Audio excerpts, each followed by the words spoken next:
Welcome back, guys. Today I'm going to show you how to remove this governor off this Predator 79cc engine. Process should be pretty much similar on any Predator engines. So firstly, what we want to do is make sure there's no oil in here. From factory it comes with a tad bit of oil. We are going to make sure we drain all of it. And there's 6 8mm bolts. Got our handy dandy impact. And let's get away with these bolts. We want to make sure we can wiggle this cover off without damaging the gasket. That's just going to save us extra time. If you do manage to break the gasket, you can resort to gasket maker.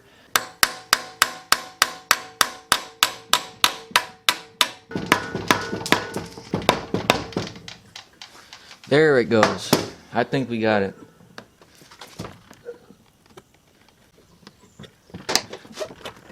Alrighty. And it looks like we did rip it, but that's a good thing because I can show you how we can fix it. So it looks like we still have some oil in there. I'm going to go ahead and pour all that out.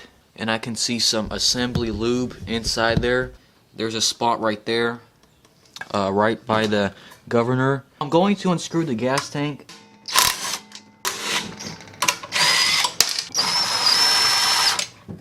I'm just going to leave this hanging. And now this governor arm, we're going to go ahead and remove that too. This one I believe is a 10.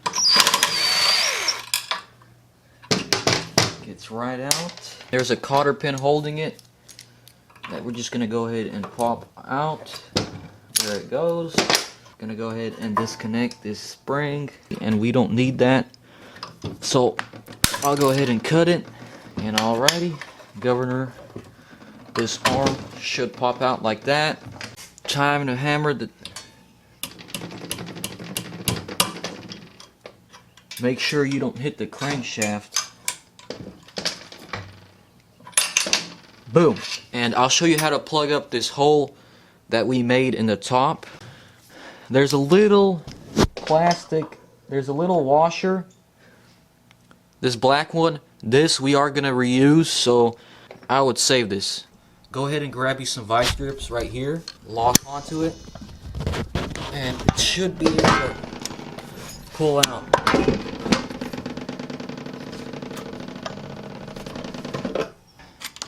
And you will probably need to do a little bit of hammering to get this thing, get these little arms bent. Well guys, this was probably the most difficult part. So what I had to do is I had to break the governor gear with the screwdriver here and here. And that's all so that I could take out this little piece right here. Now at the end of that governor, there's a little ring at the bottom which we will need to take out. I think we managed to hammer that O-ring out. Perfect. That's perfect. We do have some plastic down there, but here's the governor gear as I said, and here's that little clip. Make sure you don't lose none of it inside the engine. And after removing the governor, be sure you remove that washer right there. The washer sits on the engine under the governor. Make sure you do remove it. So I got my washer out under the governor. So what I'm going to do now is I'm going to check my engine, just remove all the debris out of it, clean it out thoroughly, and I'll show you what to do next.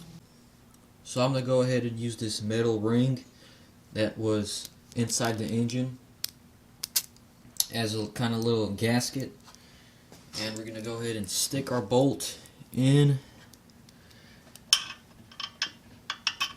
Now the reason why I do it like this is because first of all, I do not have a tap and die set, and second of all, it's much easier. You want the head of the bolt right there facing inside the engine. If it was the opposite and the nut were to unscrew inside the engine, then that would be a disaster. So I'm gonna go ahead and get some blue Loctite.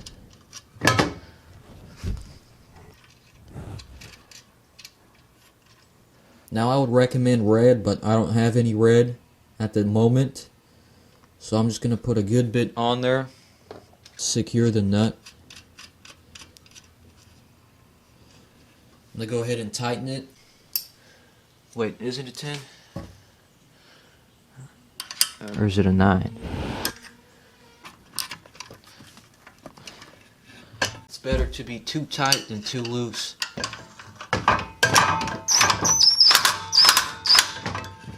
And the good thing about this engine is that it does not have an oil sensor that we have to worry about, because usually I take those out. I'm gonna go ahead and tighten that. If you ask me, I honestly don't think this is going anywhere. Here I have the Predator 79cc all cleaned up. I've tried to clean up the gasket as best as I could with the razor blade. There are a few spots though that I wasn't able to reach, but that's not a big deal. Same thing with the cover. I've also lubed up these bearings and put some lube in here. I cleaned up this whole engine with acetone. The gasket surfaces, I've just cleaned up lightly inside the engine. I know I removed all the plastic bits inside from there because I've washed this thing with oil. Anyways, I'm gonna put some gasket down. I'm using red gasket maker. Make sure yours is high temp. Black is also fine. The main difference is oil resistance.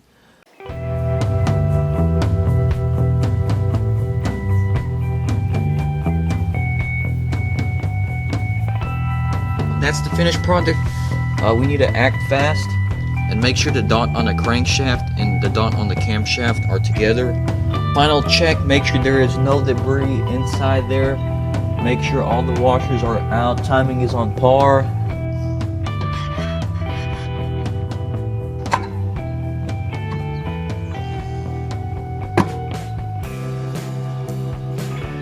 Alrighty, that's perfect.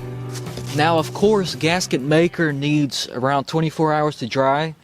What I'm going to go ahead and do is put the bolts on, but the key is you don't torque them all the way down.